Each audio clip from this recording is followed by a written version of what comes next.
So after years of research and what I'm sure is hundreds of hours poured into the Harry Potter series, I'm here to give you guys my tier list of the 8 films that make up this franchise. And we won't be looking at anything like Fantastic Beasts. This is just Harry Potter parts 1 through 8. So we'll be talking about that.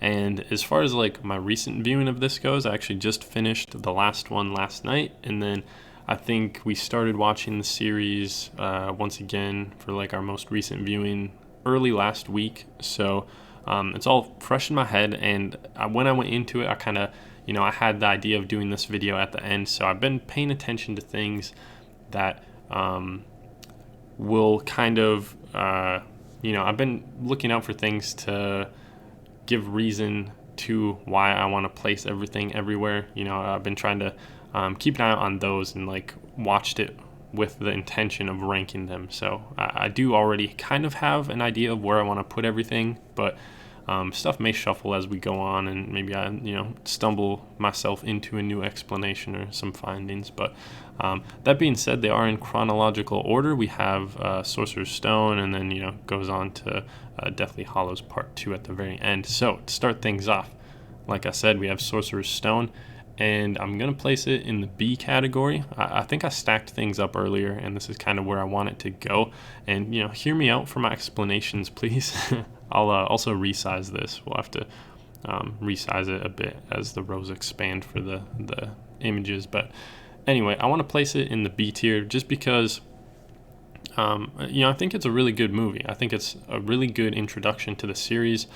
It does a great job at setting up mechanics of the wizarding world. There's like a bunch of new stuff going on, and sometimes films they'll just jump right into it, and they will have an explanation. Some won't even have an explanation for some stuff, but some will do like a poor job at explaining it. But I think the way that they set up the wizarding world and like that magic exists and they have all these different spells is done really well. Maybe that's made easier on them because they're actually going to school, so they themselves are learning it.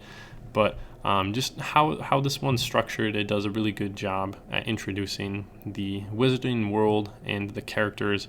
But the thing that I think is kind of like lacking for this film, I suppose, or why I rank it a little bit lower, is just because we're dealing with very like serious issues, but specifically in these like more earlier movies, we're viewing the films, or I guess we're always viewing the films, or the viewer gets to see everything unravel to an extent from the children's perspective. So there's very serious stuff happening in the film, but a lot of the kind of like nitty gritty details that are a lot more flushed out or fledged out in the later movies are not really dwelled on in the earlier ones. Is just kind of really quickly skimmed over, or maybe not even there at all, because the children, being 11 when they enter Hogwarts, they just don't really have a strong grasp on kind of the severity or the like high stakes that they're dealing with someone like Voldemort here at Hogwarts. Of course, this one, the climax is, they go through their different steps. They chase the key in the room, and they have to play the wizard chess in real life, which is, I don't know, it's kind of weird that Harry and Hermione get to just like stand there on their pieces. Ron has to like actually ride one, and just, I don't know. But anyway, great parts, but we have it culminate in this dude ultimately trying to kill Harry, and they talk about like how he kills people all along, but the whole film is in like a very lighthearted tone. And I feel like they just, like I said, don't really have a lot of the kind of like filler that a lot of the other movies have in between everything going on that really push it up into that A or S tier. I guess, I could, maybe see this bordering the A tier, or, like in the A tier, but nowhere near S tier for me anyway. And with that being said, we can move on to the Chamber of Secrets, which is the second one, and I'm also going to place it on B tier for now. I think it is once again a really great film, though I would probably place this one a little bit lower than the first one, just because this is kind of, it's a lot of like the same thing going on or very similar to the first one. And when I was, like I said, when I was watching through here, I was kind of looking for things to like give reasoning or justify the position of each film on the tier list as we went on. And, one of the things I looked at was directors who directed these films. And actually the first two were directed by the same person. And that makes a lot of sense because, when I think of the Harry Potter film series, I definitely tie these two together very closely. They have a very similar theme, a very similar just like I guess theme or like vibe throughout the whole film, or like both of these films they match up very closely. We have a lot of once again pretty dark stuff happening in Chamber of Secrets. I mean, children are dying through, or not really dying, but being paralyzed throughout the movie, and stuff like that is happening. And they're still chilling at Hogwarts, but investigating and whatnot. And something I really like about, I don't know, I guess maybe the Chamber of Secrets more so than Sorcerer's Stone. Sorcerer's Stone has a lot more quotables for me. We have like all the Dobby stuff in the beginning, which I love, and then you get the flying car, and I really like the professor as well. I'm blanking on what his name is. The like pretty boy dude, and then in the very end, Ron bashes his his head with a rock. This one, I don't know. Maybe I would rank it a little bit higher than, I don't know. They're both really good. It's really hard to do a Harry Potter tier list just because I love them so much, except for some of the ones that I will place lower a little bit later. But I just love this series so much. And, keep in mind, these aren't, if I came in here and ranked them all S tier, it'd be dumb. This is the best Harry Potter movie compared to the worst Harry Potter movie. We want the worst one in D, and we want the best one in S, and then we want it to rank similarly. We're not ranking it like in terms of the best movie ever versus like, something that lands in D would be the worst movie ever. We are on a scale here. But another great movie. The like I said, the famous like wizard dude, the pretty boy dude, casts a spell on Harry's arm after Quidditch, and it turns to jelly. Like I don't know, that guy has a lot of comedic value, I suppose. Moving forward, we have The Prisoner of Azkaban, which I think this a lot of people would like rank it in their S tier, I believe. I know I've talked to some of my friends, and Prisoner of Azkaban is their favorite, and here you notice like a huge tone shift. Not only are the characters or the actors like visibly a lot older. Like in the first one, they actually were 11 for the most part. I think they're like 10 or 11 around there. And then here we're getting around the age of 13, being the third installment. I think there was a little bit more time in between them, but they look a little bit older. They definitely look a lot older than the second one. And I'm not sure if it's just like equipment, like technological advancements, but just everything about this film has a very, very different tone, very different like vibe and aesthetic, everything going on. And, once again, we have a change in director here. So I think, that's a big part or a big role that went into kind of the change between the first two and then this third one. And I really like this third one. But for example, like a different element in the film that really stands out compared to the first two is kind of like, I think this would be like labeled as cinematography. For example, when Lupin transforms into a werewolf, they like have this wide shot and then they zoom into his eyes, and you can like see his pupil dilate. And something like that we really hadn't seen in the first two, like camera work like that. So I think that's an example of kind of the different stuff going on as far as directorial change goes, and how kind of the aesthetically we're seeing changes as well. But once again, we're dealing with a very dark topic, but this time they're much more kind of like involved with it. In the first couple, like with Voldemort, yes, it was affecting Harry, but he wasn't I guess like really involved with it. And then the second one, they had like Ginny went missing and whatnot, and Hermione got kidnapped, I suppose, or not kidnapped, but petrified while she was walking around. But in the third one, we have like Sirius Black. He's like actively, allegedly trying to kill Harry, and they're trying to investigate and everything. And I just feel like the details going into this are a lot more present than the prior ones. Like everything in this kind of serves a purpose, and it's memorable. You know, this is one of my favorite openings, when Harry's just sitting at the park, and then he sees Sirius Black, falls over, and the guy's like, he pulls up, "What are you doing down there?" And he's like, "I fell over." And he's like, "What'd you fall over for?"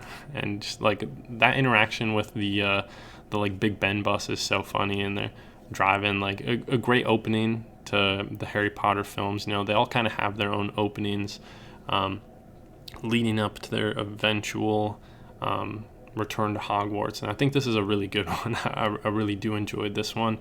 And, you know, just everything else that goes into it, we get a good plot twist at the end. Like, instead of just being a bad guy, like in kind of the first one, you get a little bit of a surprise that, oh, it's stuttering Professor Quill or whatever, even though that was kind of like an obvious reveal, because the thing that sticks out the most for the bad guy reveal in the first one was that when Harry was, his broom was being like bewitched or whatever, you could clearly see him in the background when they zoom in on Snape, because they're like, oh, it's Snape.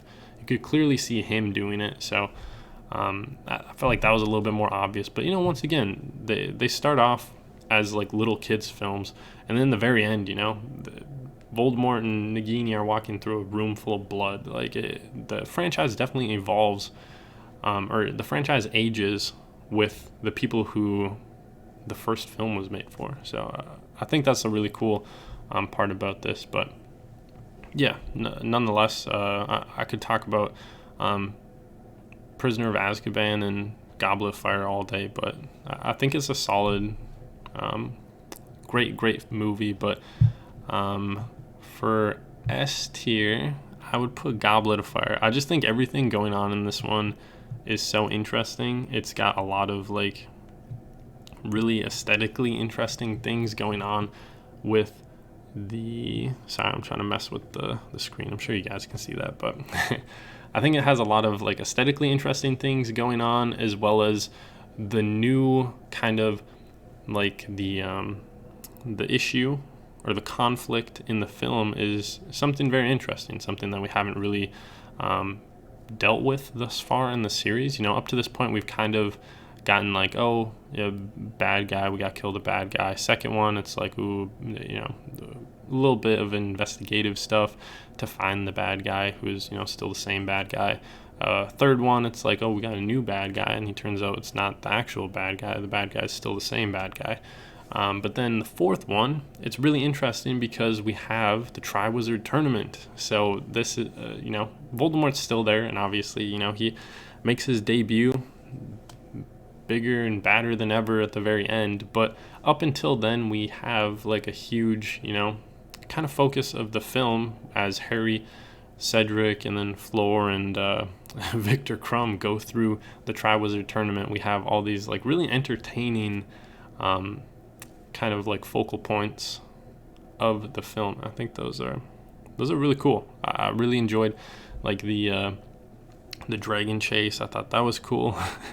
When what's his name, Barty Crouch Sr., he pulls out, he's like, ooh, the Chinese firebolt, and then he says, which leaves, and you got the horntail, whatever, Hungarian horntail, I believe, is that what Harry had to fight? But yeah, really cool. I love this one. We have the underwater stuff, which is pretty interesting.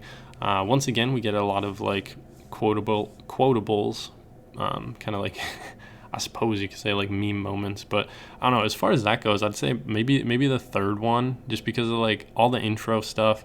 And then the intro the very beginning on the third one, I think too, is with the aunt, where he accidentally blows her up or like enlarges her, and she's like, if there's something wrong with the bitch, there's something wrong with the pop. One of my like favorite Harry Potter quotables.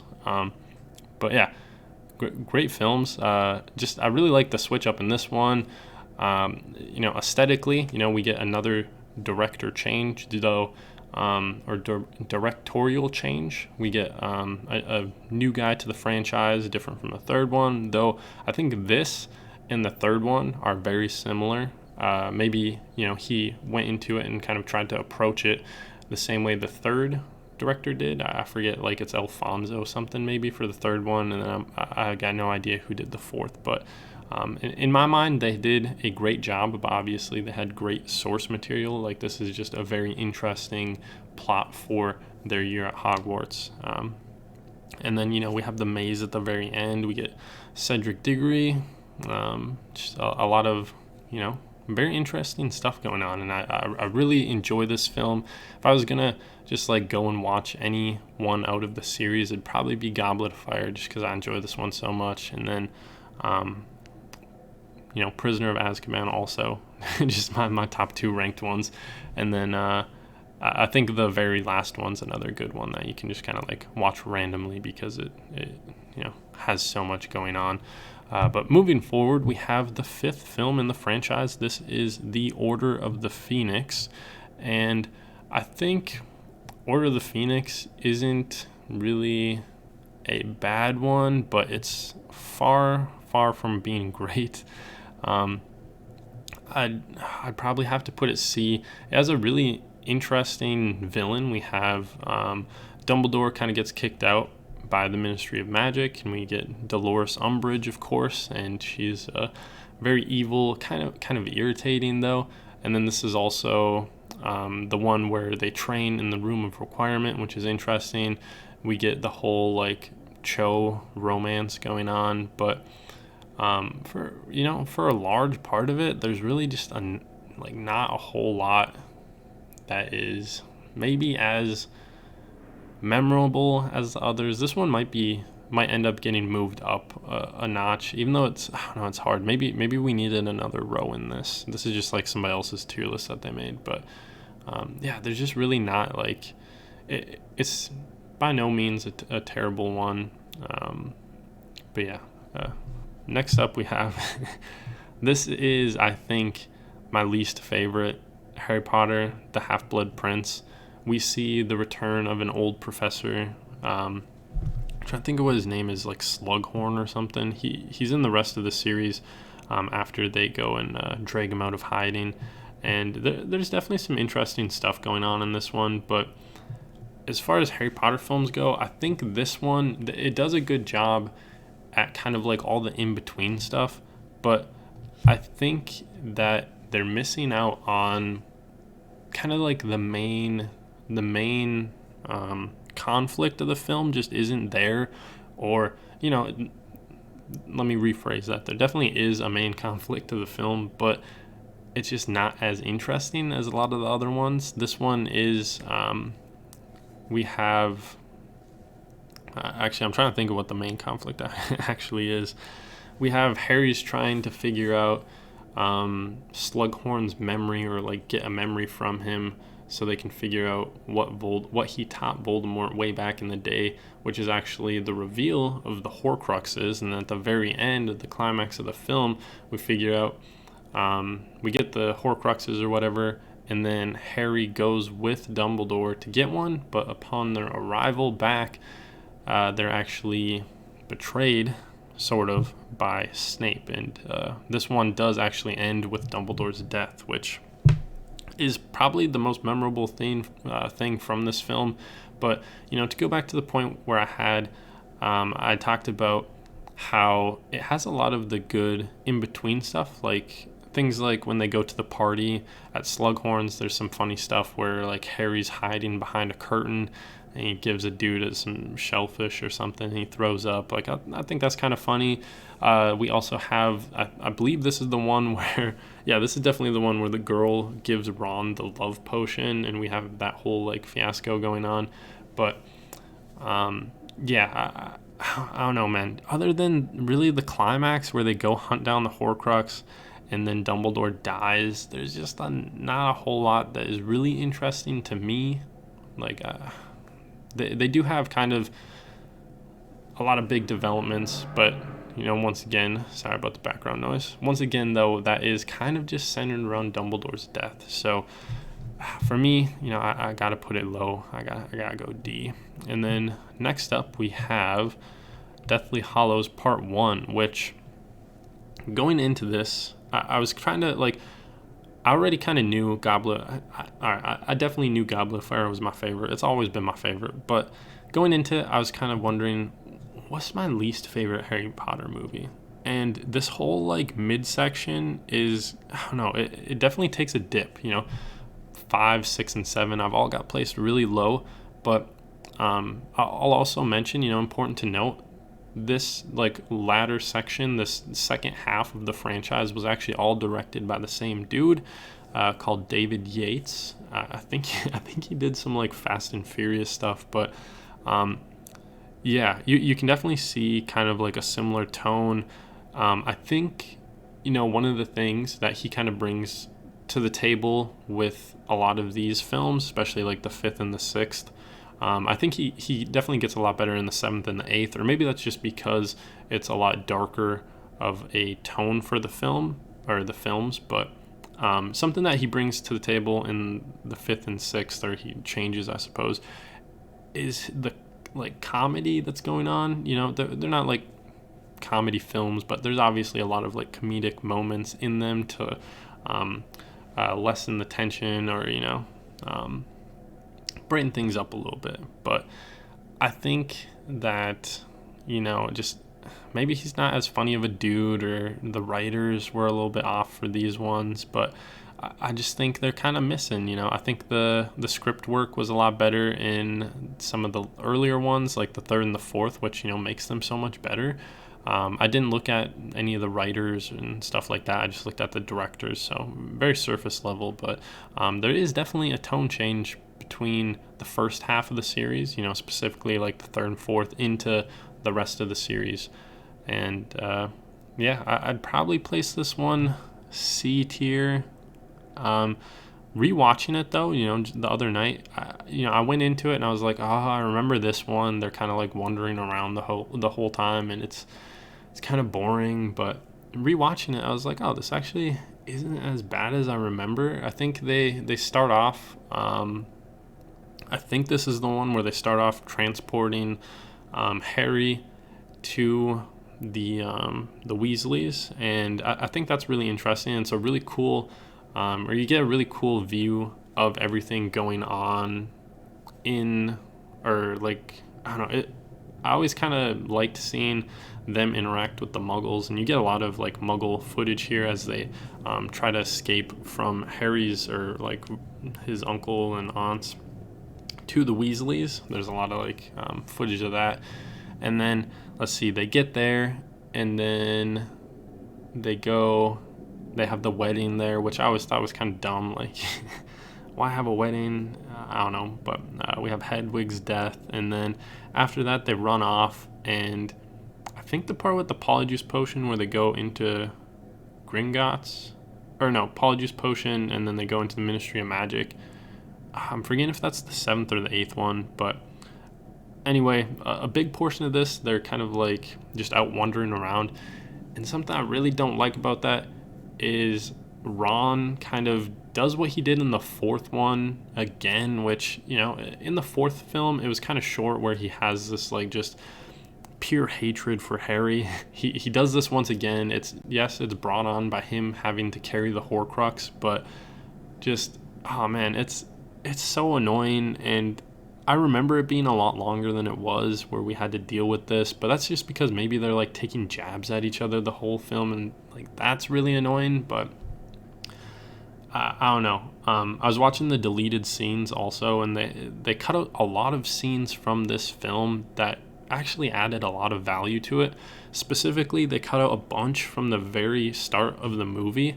Like, there was originally a scene where he talks to his Aunt Petunia as they're moving out of the house, and he's like, you have to go, it's not safe here anymore. And his aunt turns to him and she's like, you didn't just lose, or she's like, I know how dangerous these people are. You didn't just lose your mom. Like, I lost my sister too that night. And that's like the very first time she actually shows like any like empathy or like bit of humanity. So I think that was big too. And then also there's another scene right after that got cut of the Dudleys driving off and leaving Harry. But before they do, Harry says to, I think, his cousin, Dudley, or I guess the Vernons, or what's their last name? I don't know. Like the Vernons, I don't know. But anyway, before his family drives off, he says to Dudley, I think he says to Dudley or else Vernon, he's like, it doesn't really matter because like I've never been a person to you guys or something like that. And then his uncle kind of looks at Dudley, and then his uncle's like about to get into the car to leave, and then Dudley has this like really long and awkward walk all the way from the car over to Harry, and he actually shakes his hand, and he's like, you're not, you're, what's he say? He's like, you are important, Harry, or like, you are like I viewed you as a person also, He says something nice, and, this is huge character development for his family that he's lived with up till this point, because every film, like, in the beginning, they just treat him like trash, but, like, for Dudley to walk all the way over, like, shake his hand, and then, like, say something actually, like, kind to him, and then, like, walk back and get in the car and leave is crazy. So I can't believe they cut that from the film. Like, it adds a lot of value to just, I don't know. I'm surprised that they cut that. The only thing they left in the original intro, I think, is them just driving off as Harry stands there. They cut the whole like Aunt Petunia and then Dudley scene, which, I don't know. I think those add a lot of value to it. But yeah, other than that, the very end I think is really good. I'm not crazy about when they have to go talk to the Lovegood dude and he explains the Deathly Hallows. I think it's kind of boring. The animation is like, I don't know if I'm really like digging that. I always kind of like zone out during that part and lose interest. And then, but it definitely picks back up when they try to apparate out of there, and then they run from the Snatchers, which I always thought the Snatchers were interesting. And earlier in this film, Ron talks about how he ran from the Snatchers, and I was like, oh, this would have been like interesting to see. I've always been like more interested in seeing more like magic and duels and whatnot. So it was cool to see like the Snatchers actually chase them down. They of course get caught, and then they go to the Malfoy Manor or mansion. I feel like with how Harry Potter works, they'd probably call it the Malfoy Manor. You got like Godric Gryffindor, Salazar, all these things going on. So, but anyway, they get taken there, and then we have the whole like Dobby, the Dobby rescue thing, which I thought is like a great moment and executed very well.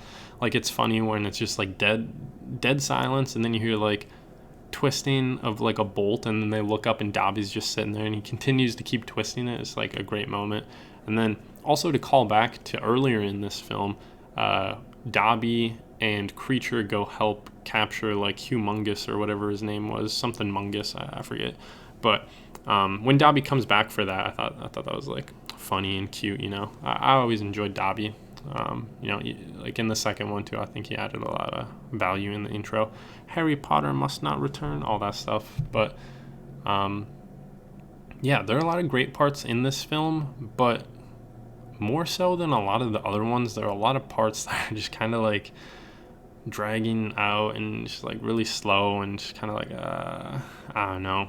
So I feel like we would benefit from adding another row in here, and then I'd probably feel pretty good maybe moving, like, say we had an E row also, I'd move Order of the Phoenix probably down one. Actually, I don't know. Order of the Phoenix and because Order of the Phoenix has Dolores, which is kind of interesting, but she's so annoying, man. She's a good villain, yeah, and like I know there's like villains that are supposed to annoy you, like Joffrey in Game of Thrones and stuff. It's like, oh, they're doing a good job because you don't like them, but oh man, she makes for some annoying moments and just kind of like irritating things, how like painstakingly slow everything's moving. But we have the last one, Deathly Hallows Part 2, and I think this is where we would probably benefit for having another row, and I'm gonna put it on B tier, though. Man, I don't know if it's. Let me resize this stuff again. I don't know if it's necessarily as good as. Man, I know a lot of people like the first two, so I don't know. I guess, this is fine for me. I could stack it up like this. My main interest is in Goblet of Fire, but I think the last one is really good, and there's some issues that I have with it, but to freshen up your guys' memories, I think we start off maybe with the Polyjuice Potion, and then they go into the, man, I can't remember if that's in the 7th or the 8th, but in this one, they end up going to Gringotts. Or yeah. So that must have been in the 7th one somewhere, which has a lot of funny stuff going on too, where Ron, the Polyjuice dude that Ron took over, has his wife that he's worried about, and he's like, what am I going to do about his wife? Or about my wife? And then Harry's like, Ron, you don't have a wife. And he's like, oh yeah.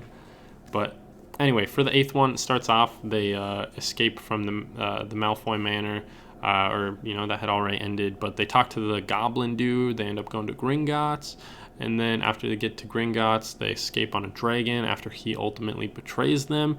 After they escape from on the dragon, they chill out for a little bit, and I think after that they just like head for Hogwarts. Maybe I forget if they do anything in between, but they actually get back to Hogwarts pretty early, which is nice because it was barely in the 7th one. I forget if they actually like went to Hogwarts at all in the 7th one. I know they showed like a picture of Snape overlooking, I want to say, or maybe that was the 8th, I forget, but they go to that small town that's next to Hogwarts, and then they meet Dumbledore's brother, who's like, there's, I don't know, Harry's kind of unreasonably a dick to him, and then he smuggles them in, and then Harry has Harry has like kind of a cool coming out of the crowd to Snape, where all the students are called to the common hall, or the like, I don't know what you'd call it, like where they do, I guess the common hall, I don't know, we'll just call it that. And everybody goes there, and Snape's like, blah blah blah, threatening stuff. If anybody knows where Harry Potter is, come forth and tell us now. And then Harry steps out, and it's like, ooh, badass moment. And then he says, he's like, how dare you stand where he stood? And with everything that led up to this, rewatching it, you can kind of side with Snape. But if you didn't have any idea that Snape was, kind of on, he was actually like kind of a good guy the whole movie or the whole series, something like that would, it hits hard. Like, even knowing that Snape is, kind of a good guy, it still hits hard. He's like, how could you betray him? He was your friend, and like, how dare you stand where he stood? Because Harry held Dumbledore so high, and it's just he's like so disappointed. But after this, we get a really cool moment where I think a student is like, what are you waiting for? Like, hand him. Oh, no, that's a little bit later. I forget what happens, but maybe Snape like advances toward Harry or something, and then Miss McGonagall steps out and gets in the way, and everybody's like, ooh. And then like the sea of students kind of part, and they're both standing there, and it's just like kind of silent, not saying anything. And she's actually the first one to like make her advance. Like, she throws an attack at Snape, even though it's weak. She's just kind of like, I'm not gonna budge at all. I mean business. So I think that was really cool, and we've been seeing kind of the McGonagall relationship with Harry up till this point. She's always been kind of hard on him, but she's always, she's shown that she's like cared for him, and been endearing, I suppose. But yeah, I think that was a really cool moment, and with such a crazy franchise and like great series, it'd be really hard to mess this up. Give us a big battle. We get the big battle. We get all these like stone dudes that come to life, which is, I always thought was kind of a callback to the first one with the chess pieces where they come to life. I always kind of was reminded by that, which ultimately they don't really do a whole lot. They take down like 2 trolls or giants, and then just kind of get blown up by spells. But We get Neville chopping the head off a serpent. Bunch of different callbacks. We have Ron and Hermione go back into the Chamber of Secrets, where Ron opens up the gate by speaking Parselmouth or Parseltongue or whatever it's called, and then he's like, "Oh, Harry talks in his sleep," kind of like a funny line. And then we finally get the reveal of Snape being a bad or a good bad guy, I suppose. He's like, "Collect my tears," and really, they really don't paint James Potter as a good dude, but. We have all that going on, and then we get the like huge reveal that Harry himself is actually a Horcrux, so he must die. And then he dies, and goes to possibly his version of heaven, and then comes back, and Hagrid like carries him back, and then they have the final battle with Voldemort. Really with this whole film, I don't have many issues with it. I feel like the very final Voldemort death, like the last like minute of his like on-screen time, I feel like they could have done more. I know like the whole film pretty much is like this big battle and everything, but when he actually dies, I feel like, I don't know, I felt a little disappointed. Like even watching it last time, I was just kind of like, oh man, I feel they could have done more there. Because if you guys don't remember, Harry holds on to Voldemort and they fly around the castle. He says, "Let's end this how we started it together," and then he like jumps off a cliff holding him, and they fly around bouncing off parts of the castle, and they eventually end up landing in the like main courtyard, and then they both rush to pick up their wands. Harry casts whatever red spell he does. Voldemort does his Vada Kedavra. And they're both fighting. And eventually, the wand weakens too much, I think. And then they snap the spell. And then I think that's when Neville chops the head off of Nagini, which is the final Horcrux that they had been waiting for. And Voldemort eventually just kind of fizzles out and flakes away. His skin turns to kind of like flakes and just almost like ash, but it's like flaky and just kind of like flies up in the wind, which I thought was a little bit underwhelming. I don't know. I felt like they could have done something a little bit cooler. I don't know. But overall, it was a good ending. We have more stuff after that, though. There are a bunch of people that die in this film. I think a lot of the deaths in Harry Potter are also like a really good addition. We have Cedric Diggory dying in this one, which I guess we won't really talk about those deaths. We have Sirius Black dying in Order of the Phoenix. Yeah, I think he dies in the Order of the Phoenix, which, looking back on it, we have like one big death in a lot of the films leading up to the final ones. I think we had like Sirius dies, Dumbledore dies, and then we had Dobby die, and then for the final one we get Fred dies, I think, because George was the one with half the ear and he survived.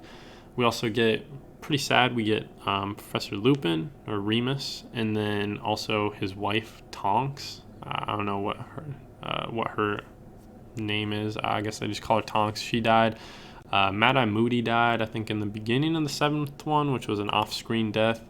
Or I guess a lot of these are off-screen deaths. And then I'm trying to think of, we have a bunch of other like student, like small figures dying. We had the girl who gave the love potion to Ryan, to Ron, died at the end of the 8th one, or like midway through it.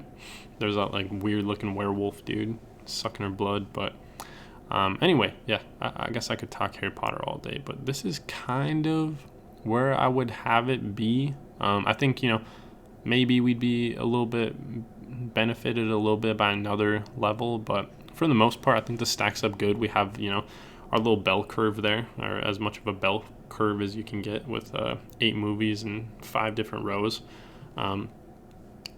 S tier, Goblet of Fire, I think is super interesting. I'm a huge fan of Quidditch, and I love when they show the Quidditch scenes. There is a later one, I think it was Order of the Phoenix, that has a Quidditch scene, but it's just a montage of Ron saving a bunch of keeper saves or something. I don't know, but I really do like Harry flies around away from the dragon. I think is a cool scene. In the very beginning, they have like the Quidditch World Cup, which I was always interested in seeing kind of the outside world, like stuff outside from Hogwarts, and then like the Muggle stuff and how they interacted. I always thought was pretty interesting. But yeah, that's a great one. I love the Triwizard Tournament, everything going on there. That was really cool. Great storyline for Goblet of Fire, great storyline for Prisoner of Azkaban, tons of quotables in Prisoner of Azkaban. I think they have like some of the funniest scenes throughout the whole series are in there. Also pretty interesting, you get the time turner stuff going on, which I guess J.K. Rowling later said she kind of regretted adding because time travel messes with stuff so much, which is obvious. And then it's really hard to rank the first two super low. I think it's hard to rank those just because they are so different from the other ones, because as they get older, the movies themselves get so much darker, even though these first two had to kind of approach these dark topics and dark issues, these dark conflicts that the characters were facing. They had to approach it from a like child's perspective. So I think that's why I rank them a little bit lower. I've always been more of a fan of like R-rated movies where it's like more, I don't know, explicit, I guess. I don't know. So maybe that's why I rank them lower. I know a lot of people do really enjoy these ones, and don't get me wrong, I think they definitely belong in the series, and it's a really cool series because like I said earlier, we have this progression from the first one to the 8th one where we, the viewer, most of us were growing up along with it, so they get more mature as it goes on. So I think that's really interesting. But and then the 8th one, it's kind of unfair to put it there. It's like if you ranked all the Marvel movies and you put Endgame at the top. After 8 movies or after 7 movies, I'd hope the last one is pretty good. It has all this franchise power backing it up, so it's kind of like a cheap spot, but I'd definitely rank it high just because a lot of the like final fights are really interesting. Moving forward, we have Order of the Phoenix, which is Dolores Umbridge is kind of annoying, and then the 7th one has a lot of stuff. I'm just kind of recapping everything I said at this point, but the 7th one has a lot of really cool stuff, but also probably the most parts of the film, or the largest amount of the film that I don't really care for is probably in there. And then Half-Blood Prince is just like not enough happening in my opinion. Definitely the most forgettable Harry Potter. And then another thing I wanted to mention before we like skip out or head out or whatever is the runtime of all these films. They get shorter, or on average they get shorter and shorter as it gets into, or I guess that's a bad way to put it. Just the later half of the series is shorter than all of the like earlier ones. I think the first one is like 2 hours and 30 minutes. I want to say the second one is like 2 hours and 40 minutes being the longest. And I think the third and fourth are both like 2.5 or 2 hours and 20 minutes. But then you get to the very last one is like one of the shortest films, like 2 hours and 10 minutes. I think the majority of these ones, the like David Ayers ones, the second half ones are like 2 hours and 10 minutes, which, a lot of these are the ones that you should be packing with these moments. Like the 7th one, I mentioned all that stuff they cut from the beginning, which added like a lot of value to characters and was just kind of like heavy emotional moments with a lot of character development, which I think is important, was just cut. And it's still like a shorter film. Like, I don't know why they decided to make them shorter. I think they could have definitely left in a lot of stuff to make them better. But with that being said, this is how it would stack up for me.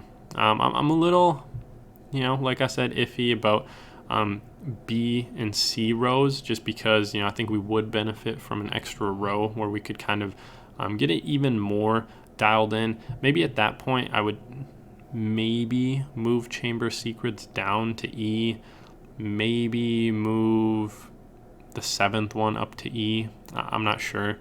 But yeah, this is how it's going to stack up. So thank you guys for watching. I know people just skip to the end a lot of the times and don't listen to my explanation. So I don't know, if you guys are going to complain, go back and watch at least where I talk about that certain film. But just probably the greatest series out there. I don't know, man. Eight films and like almost all of them are bangers. Come on, it's great. I'm excited even to watch more Fantastic Beasts, though I'm not crazy about that series. Be interesting to see the next one that comes out. But thank you guys for watching, and I will catch you later.